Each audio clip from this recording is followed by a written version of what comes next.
8장 1절로 4절입니다. 로마서 8장 1절로 4절 한 목소리로 함께 읽도록 하겠습니다. 합독해서. 그러므로 이제 그리스도 예수 안에 있는 자에게는 결코 정죄함이 없나니 이는 그리스도 예수 안에 있는 생명의 성령의 법이 죄와 사망의 법에서 너를 해방하였음이라. 율법이 육신으로 말미암아 연약하여 할 수 없는 그것을 하나님은 하시나니 곧 죄로 말미암아 자기 아들을 죄 있는 육신의 모양으로 보내어 육신의 죄를 정하사 육신을 따르지 않고 그 영을 따라 행하는 우리에게 율법의 요구가 이루어지게 하려 하심이니라. 아멘. 오늘도 하나님의 은혜가 여러분의 삶 가운데 함께 하시기를 주님의 이름으로 축복합니다. 로마서 8장을 이렇게 이제 신학자들은 얘기를 하는데, 반지가 있으면 반지 위에 얹어진 보석이다라고 얘기를 합니다.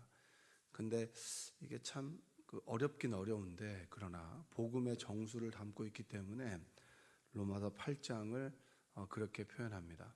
그 8장이 오늘의 말씀 여러분에게 뼈와 살이 되는 은혜가 되시기를 주님의 이름으로 축원드립니다. 8장의 시작은 정죄함이 없다라고 합니다.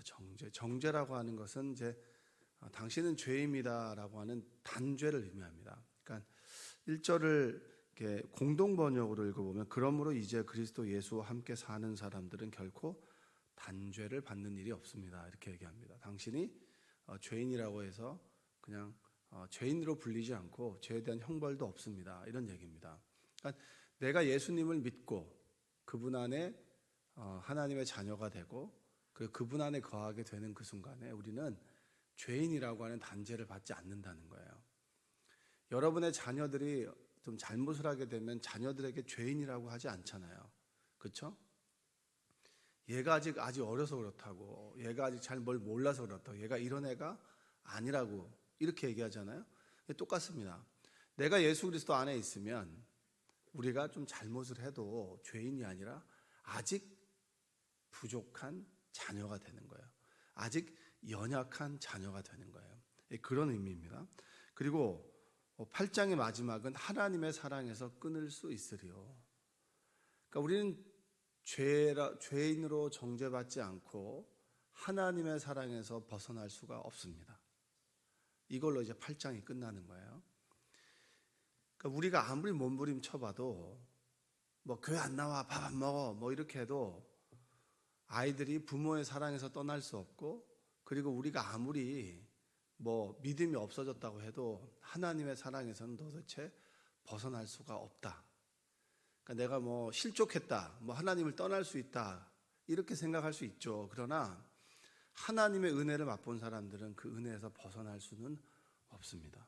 어떤 것도 그 사랑에서 채워질 수가 없기 때문입니다. 여러분들도 좀 삐져가지고 교회 안 나온 적 몇 번 있으세요? 그 남편하고 싸워가지고 집 좀 나간 적 있잖아요. 그렇죠? 근데 왜 집에 다시 들어와요? 집이 제일 좋거든요. 그러니까 딴 데 가봐야, 엄마 뭐 친정에 가봐야, 뭐 어디 가봐야 편하게 해주지만 그래도 내가 사는 집이 제일 좋은 거잖아요. 그렇죠? 그러니까 우리가 아무리 삐져서 뭐 교회를 안 나오고 뭐 어쩌고 이유가 있어가지고 교회를 몇 주 안 나오고 내가 교회를 옮기니 많이, 그래도 하나님의 사랑을 맛본 사람들은 다시 돌아올 수밖에 없는 거예요. 근데 빨리 돌아오고 떠나지 않는 사람이 복된 거지, 괜히 돌아 다니다가 고생이란 고생은 다 하고 그리고 얻어맞고 돌아오는 것보다 그 안에 거하는 게 제일 좋잖아요. 하나님의 사랑에서 끊을 수 없습니다. 하나님께서 우리를 꽉 잡는 손이 우리가 하나님을 잡는 손보다 비교가 안 될 힘이 있기 때문에 하나님의 손아귀에서 우리는 벗어날 수가 없습니다. 이게 8장의 마지막입니다. 6장은 죄에 대한 죽음을 얘기했고 7장은 율법에 대한 죽음을 이야기했습니다. 그러니까 율법은 죄의 통로가 될 수 있습니다, 이런 얘기를 한 거죠. 8장은 성령 안에서 생명과 자유를 우리가 누릴 수 있습니다, 이 얘기를 하는 겁니다. 1절 한번 다시 볼까요? 그러므로 이제 그리스도 예수 안에 있는 자에게는 결코 정죄함이 없습니다. 그러니까 정죄라고 하는 것은 정확하게 얘기하자면 죄인입니다라고 하는 이 명령인데, 이 죄인이라고 하는 얘기가 뭐냐면 우리가 지은 죄 때문에 하나님께로 분리됩니다. 분리. 죄는 분리잖아요. 분리되고 분리되면서는 어떻게 되는 거죠? 하나님과 우리가 접속하게 되면 하나님부터 성령의 법이 생명이 공급받게 됐는데 분리되면 생명을 공급받지 못하잖아요. 그러니까 형벌을 받게 됩니다. 그러니까 분리돼서 지옥 간다라고 하는 게 정죄예요. 분리돼서 지옥에 간다. 그럼 예수님을 믿는다라고 하는 건 뭐예요? 분리되었던 담이 허물어져서 하나님과 함께하고 천국 간다는 거예요. 그러니까 하나님 나라의 삶을 살아가고 하나님 나라에 들어간다. 여러분, 예수 믿는 이유가 뭡니까, 여러분? 예수 믿는 이유가 뭐죠? 복 받기 위해서 받나요? 천국 가기 위해서 받는 거잖아요. 그렇죠? 가장 궁극적인 우리의 마지막은 천국입니다. 그러니까 하나님의 나라, 하늘천 나라국이 아니고 하나님 나라, 하나님의 영향력 아래에 있는 게 하나님의 나라입니다. 그러니까 지금 이 순간에 세상의 법이 아니라 하나님의 말씀을 쫓아 살아가면 하나님의 나라를 사는 것이고 죽어서 하나님의 나라에 들어가게 되는 겁니다. 그게 우리가 예수님 믿는 가장 궁극적인 목적이 되는 거죠. 어떤 천국 필요 없어. 죽음의 그 순간에는 여러분 하나님의 나라라고 하는 것이 우리를 좌지우지하게 되는 거예요. 그래서 정죄함이 없다. 절대 분리되어서 우리는 분리되어서 우리는 형벌받고 지옥에 가지 않는다. 정죄함이 없습니다. 그리고 이제라고 하는 것은 뭐냐면 그리스도 안에 있을 때 우리가 천국을 가게 됩니다. 정죄받지 않고 이제, 이게 이런 뜻입니다. 2절 한번 볼까요? 2절. 이는 그리스도 예수 안에 있는 생명의 성령의 법이 죄와 사망의 법에서 너를 해방하였다. 이제 당신은 무죄입니다. 무죄고, 무죄는 단순히 죄가 없다라고 하는 것이 아니라 생명의 성령의 법이 나를 이제 해방합니다. 죽음으로부터 우리를 해방합니다. 할렐루야. 외우세요. 1절과 2절은. 그냥 이 정도는 외워야 좀 교회 좀 다닌다 그러잖아요. 예수 믿는 게 뭐야? 그러면 1절과 2절을 쭉 얘기하는 거죠. 까먹었는데 그것도 괜찮아요. 그러나 이 정도는 외우면 좋을 것 같아요. 생명의 성령의 법이 죄와 사망의 법에서 나를 해방했다. 이게 얼마나 위대한 선언입니까? 우리는 그냥 이걸 늘 익히 들어서 알고 있는데 바울을 통해서 이 고백을 했다라고 하는 것이 인류의 역사를 바꾸는 거예요. 그래서 죄와 성령의 법이 우리를 해방했다.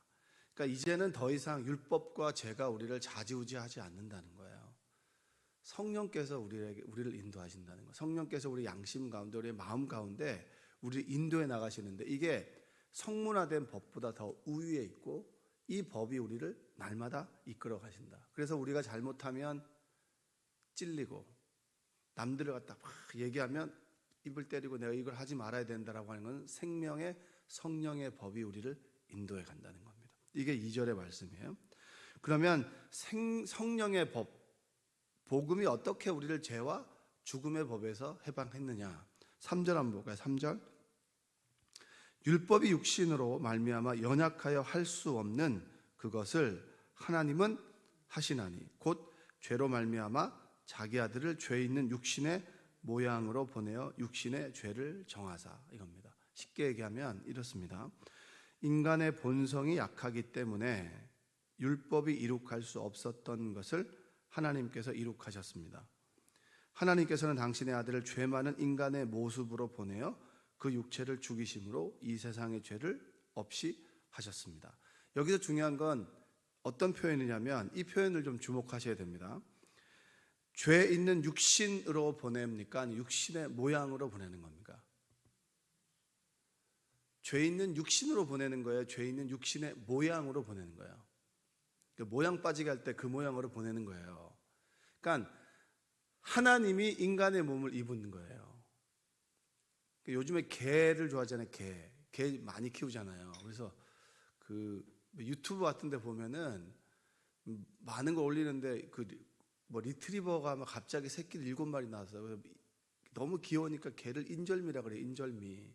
그 7마리들이 막 이렇게 막 붙어가지고 눈이 안 떼어 있으니까 냄새로 이렇게 붙어 있거든요. 근데 이 어미가 막 애들 훈육하는 게 막 나와요. 막 젖을 막 아무 때나 먹는 게 아니에요. 생각 없이 막 물다가 막 이렇게 하면은 애가 막 자지러지게 하다가 도망가고 이러거든요.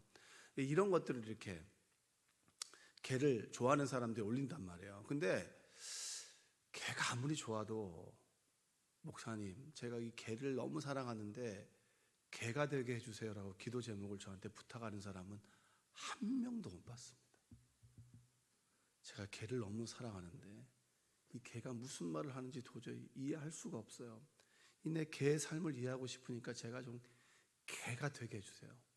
이 개 중에서 우리 집에 있는 개가 똥개거든요.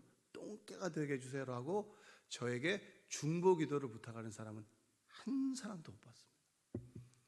하나님이 육신을 입는다라고 하는 것은 뭐냐면 하나님이 인간을 입는다라고 하는 이런 의미예요.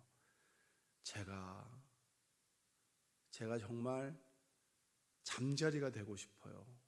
제가 정말 이 메뚜기가 되고 싶어요라고 똑같은 겁니다. 하나님께서 인간을 이해한다라고 하는 것이 이런 의미가 있는 겁니다. 그런데 하나님께서 인간의 모양을 입되 죄는 없으니까 육신의 모양을 입으셨습니다. 이렇게 표현하는 거예요.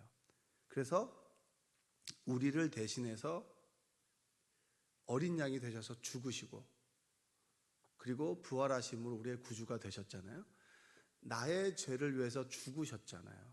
그리고 하나님 말씀에 순종하셨잖아요. 그게 바로 3절에 있는 말씀이에요. 그래서 죄 있는 육신으로가 아니라 육신의 모양으로 죽으셨습니다. 그래서 4절 한번 볼까요? 육신을 따르지 않고 그 영을 따라 행하는 우리에게 행하는 율법의 요구가 이루어지게 하려 함이니라. 쉽게 말하면 이렇습니다. 이렇게 해서 육체를 따라 살지 않고 성령을 따라 사는 우리 속에서 율법의 요구가 모두 이루어졌습니다. 율법의 요구는 뭡니까? 여러분, 주님께 율법에 대해서 묻는 그런 사람이 있었잖아요. 그렇죠? 그때 주님께서는 율법을 딱 두 가지로 정리해서 말씀하시잖아요. 하나님 사랑과 뭘 얘기합니까? 이웃 사랑입니다. 율법의 궁극적인 핵심은 하나님 사랑과 이웃 사랑입니다. 근데 그 율법의 궁극적인 걸 완성하신 분이 누구죠? 끝까지 십자가의 길을 걸어가심으로 하나님의 말씀에 순종하셨고 그리고 자신의 몸을 내어주심으로 이웃 사랑을 실천하셨잖아요. 실천하셨습니다. 율법의 요구라고 하는 게 바로 이웃을 사랑하는 거예요. 그게 궁극적인 목적입니다. 그러니까 율법의 요구라고 하는 것은 뭐냐면 이웃을 사랑하는 것입니다. 이웃을 사랑하는 거. 근데 육신을 따르지 않고 그 영을 따라 행하는 우리에게 율법의 요구가 이루어지게 하려 하십니다. 내가 예수 그리스도를 믿고 그분의 영이 성령께서 우리 안에 계실 때 예수의 마음을 갖게 되고 예수의 성품을 점점 더 닮아가게 됐을 때 우리 안에 나타나는 현상이 뭐냐면 미워했던 사람을 더 이상 미워하는 것이 아니라 사랑하게 된다는 거예요. 그리고 내가 사랑의 사람으로 변화된다는 거예요. 나만 아는 옹졸함에서 너를 아는 사랑의 사람으로 변화된다는 겁니다. 그게 바로 율법의 요구가 이루어진다라고 하는 거예요. 여러분, 예수님을 믿는다라고 하는 것은 하나님을 사랑한다는 것이고 당신이 하나님을 사랑한다라고 하는 것을 어떻게 압니까? 내 이웃을 사랑하는 걸 보면 알게 되는 거예요. 참 미웠던 저 사람이 상종도 하지 못한 인간들이 내가 저 사람을 이해하게 되는 거예요. 사회적으로 보면 여러분 같이 어울릴 수 없는 사람들을 교회에서 만나게 됩니다. 그런 경우가 있어요. 사회에서는 주로 이렇게 좀 대접을 받습니다. 열심히 살아왔거든요. 그리고 비슷한 수준의 사람들이 만나요. 그러면 대화가 됩니다. 근데 교회는 같은 레벨에 있는 사람들이 모이는 곳이 아니잖아요. 주로 많이 배운 사람도 있고 또 적게 배운 사람도 있습니다. 많이 배웠지만 거칠게 살아가는 사람도 있습니다. 그러나 적게 배웠지만 그래도 고생을 하고 난 다음에 대우받으며 살아가는 사람들이 있습니다. 그들의 언어가 다르죠. 행동 양식이 달라요. 또 교회에 오면 은근히 대접받고자 하는 사람도 많아요. 근데 어떤 사람은 사회에서 대접받지만 교회에 오면 무수리가 되는 사람도 있습니다. 그런 사람들이 모여 있는 곳이에요. 그러면 다툼이 있겠어요? 없겠어요? 있죠. 내가 정말 사회에서는 상종도 못할 사람을 진짜 여기서 만나야 되는구나. 또 성교에 묶여 있어 보세요. 속회에 묶여 있어 보세요. 그러면 내가 어울리지 못하는 사람들인데, 근데 예수님을 믿고 보니까 내가 얼마나 교만했구나. 또 하나님께서 이분을 위해서 십자가에서 죽으셨는데 나만큼이나 귀한 분인데 내가 천대했구나라고 하는 걸 깨닫게 되면서 자꾸 사랑하게 되고 품게 되고, 그리고 그걸 품지 못하고 자꾸 배척하게 되면 성령께서 우리를 찌르기 때문에 찔리고, 그러면서 뭐가 됩니까? 율법의 요구가 우리한테 이루어지는 거예요. 하나님 사랑과 이웃 사랑이. 그게 평생 동안 예수 믿고 구원 받았습니다라고 하면 뿅 변하는 게 아니라 순간순간 계속해서 넘어졌다가 올라갔다가 넘어졌다 올라갔다가, 그러면서 변화된 내 모습이 대견하기도 하고 또 넘어진 내 모습이 부끄럽기도 하고, 주여 저를 불쌍히 여겨 주십시오. 제가 어느 길로 가야 되겠습니까?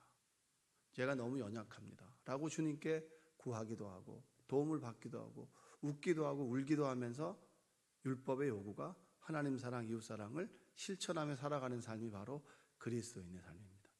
여러분들이 정말 율법의 요구가 무엇이냐? 어려운 것이 아니라 하나님을 사랑하고 이웃을 사랑하는 것이다.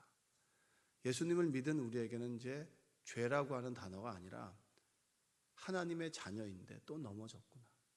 나는 죄인으로 살아가는 인생이 아니라 자녀로 살아가는 인생이고, 자녀가 된 우리에게는 하나님의 집, 하나님 나라에 들어가는 거예요.